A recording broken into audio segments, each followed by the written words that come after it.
आला सय्यदिना शफीअना मौलाना मुहम्मदिन बारिक वसल्लम सल्लु अलैहि सलातो व सलाम अलैका या हबीबी या सय्यदी या रसूलुल्लाह सल्लल्लाहु तआला अलैहि वसल्लम।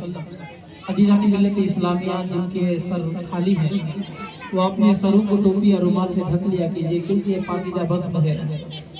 और पाकीज़ा बज़्म में कहीं भी जाएं तो इस चीज़ का ख्याल रखिए कि रुमाल या टोपी से अपने सरों को ढक लिया कीजिए, क्योंकि ये ऐसी महफिल है जहाँ सिर्फ इंसान ही नहीं बल्कि अल्लाह के मुक़द्दस फरिश्ते भी हाजिर होते हैं और अहले महफिल को अपनी नूरानी परों से ढांप लिया करते हैं। जब ये फरिश्ते खुदा की बारगाह में हाजिरी देते हैं तो रब तबारक व तआला पूछता है, फरिश्तों तुमने किस हाल में मेरे बंदे को छोड़ा, वो क्या कर रहे थे? तो रब तबारक व तआला की बारगाह में फरिश्ते जवाब देते, परवरदिगार वो तेरी हमदो सना कर रहे थे। तो यकीनन जब फरिश्ते हमारे और आपके बारे में जाकर के रब के बारगाह में जिक्र करें तो हमें चाहिए कि हम अदब के दायरे में रहें, और ताकि हमारा बैठना, हमारा आना और हमारे इस मजलिस में आने का मकसद जो है वो फरिश्तों को कबूल हो, फरिश्ते उसे पसंद फरमाए। बारका मेरे मिल्लत के नौजवानों, मैंने कुरान मजीद फुरकान हमीद की बहुत ही मशहूर और मारूफ आयत करीमा को अपना मौजूद सुगंध बनाया है। रब तबारक व तआला कुरान मजीद फुरकान हमीद में इरशाद फरमाता है, व अम्मा बिनिमति रब्बिका फहद्दिस, जिसका तर्जुमा और मफहूम यह है कि अपने रब की नेमतों का खूब खूब चर्चा करो। तो अजीज़ान मिल्लत इस्लामिया, जब अल्लाह तबारक व तआला की नेमतों को हम शुमार करने लगते हैं तो यकीनन हम उसको शुमार नहीं कर सकते। इतनी सारी नेकियां हैं, इतनी सारी नेमतें रब तबारक व तआला ने हमें दी हैं कि हम उसको शुमार ही नहीं कर सकते। आँख ये अल्लाह की नेमत है, ज़बान ये अल्लाह की नेमत है, कान ये अल्लाह की नेमत है, हाथ ये अल्लाह की नेमत है, पैर ये अल्लाह की नेमत है, ज़मीन और आसमान ये अल्लाह की नेमत है। अलगर्ज़ दुनिया में जितनी भी चीजें हैं यकीनन ये रब तबारक व तआला की तरफ से हमारे और आपके सबके लिए नेमत है। तो रब तबारक व तआला क्या फरमाता है, अपने रब की नेमतों का खूब खूब चर्चा करो। तो यकीनन मेरे मिल्लत के नौजवानों, जब रब तबारक व तआला अगर आपको नवाजे तो अल्लाह तबारक व तआला की नेमतों का चर्चा करना चाहिए, चाहे जिस तरीके से भी हो।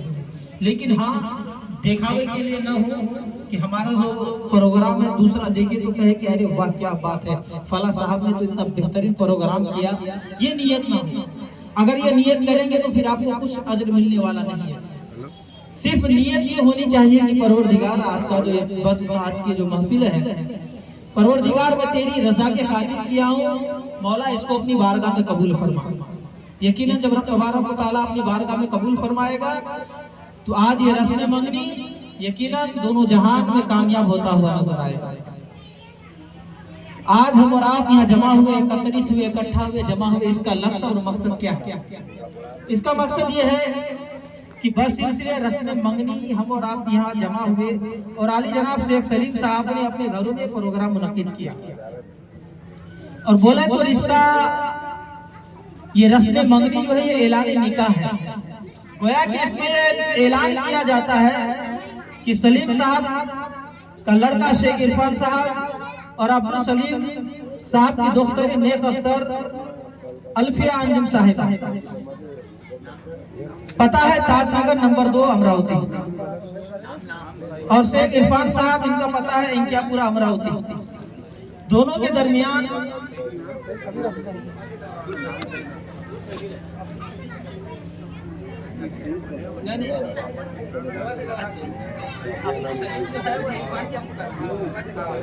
ठीक है, बार एक बार और सुन लीजिए। तो आज का ये प्रोग्राम तारीख 5 मई बरोज इतवार बाद नमाज मगरिब था, लेकिन इशा की अजान हो चुकी है। आली जनाब मुहब्बे गिरामी शेख सलीम साहब के लड़के शेख इरफान साहब और अब्दुल शकील साहब की दोस्तर नेक अख्तर अल्फिया अंजुम साहिबा, जिनका पता ताजनगर नंबर 2 अमरावती है, यानी दोनों के दरमियान रस्म मंगनी तय पाया, इसीलिए प्रोग्राम आज मुनक्किद की गई है।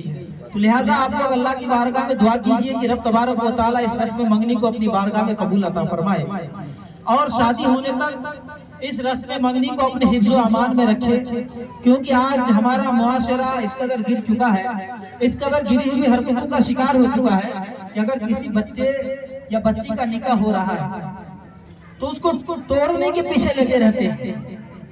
अगर कोई अच्छा लड़का है, अच्छी लड़की है, उनका निकाह एक दूसरे के साथ हो रहा है, तो निकाह होने से पहले इतनी यानी एड़ी चोटी के बल पूरी ताकत लगा देते हैं कि जैसे भी हो ये निकाह तोड़ा जाए, जैसे भी वो निकाह टूट जाए। तो मेरे मिल्लत के नौजवानों, देखिए किताबों में आया है कि ये रिश्ता जो है कोई छोटी मोटी चीज नहीं है, बल्कि अर्श आजम पर लटकी हुई है। और ये अल्लाह की बारगाह में दुआ करती, परवरदिगार जो मुझे जोड़े तो अपनी रहमत से उन्हें जोड़ दे, और जो मुझे तोड़े तो अपनी रहमत से दूर कर दे।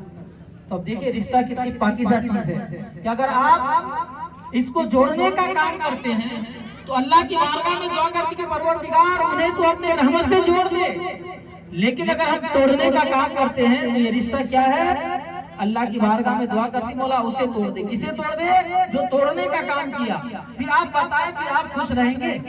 तोड़ना बोले तो जरूरी नहीं कि आपका हाथ टूट जाए, पैर टूट जाए, नहीं, कारोबार में बरकत ना हो, आपके एक आंख जो है तो खत्म हो जाए, अल्लाह के अज़ाब बेशुमार है, उसको हम गिन नहीं सकते, न जाने कौन बला में आप गिरफ्तार हो जाए, फिर जो है आप उसको, और आपका ज़हन यहाँ तक पहुंचे भी नहीं कि हमने कौन ऐसी गुनाह की जिसकी बदौलत अल्लाह ने मुझे आज़ाद किया। इसीलिए मेरे मिल्लत के नौजवानों, गोया के ऐलान निकाह है, इससे जो है अगर आप आइंदा कोई भी शख्स शेख सलीम साहब के घर में या फिर अब्दुल शकील साहब के घर में अगर अपने बच्चे का या बच्चियों का रिश्ते का पैगाम दे तो सबसे पहले इसका इंक्वायरी निकालें। शरीयत हमें इस चीज की इजाजत देती है कि आप उसके बारे में पता करें कि फलां साहब यानी अब्दुल शकील साहब जो है उनके घर में किसी के लड़के का पैगाम तो नहीं आया है। अगर आया है तो आप रुक जाए, अपने बच्चे का पैगाम ना भेजें, क्योंकि आज हमारे माशरे में क्या होता है कि फलां का पैगाम आ रहा है तो हम भी ऊपर चापड़ करते हैं, हम भी जाकर के अपने बच्चे का पैगाम देते हैं, अरे फलां साहब की बच्ची बहुत अच्छी है, हम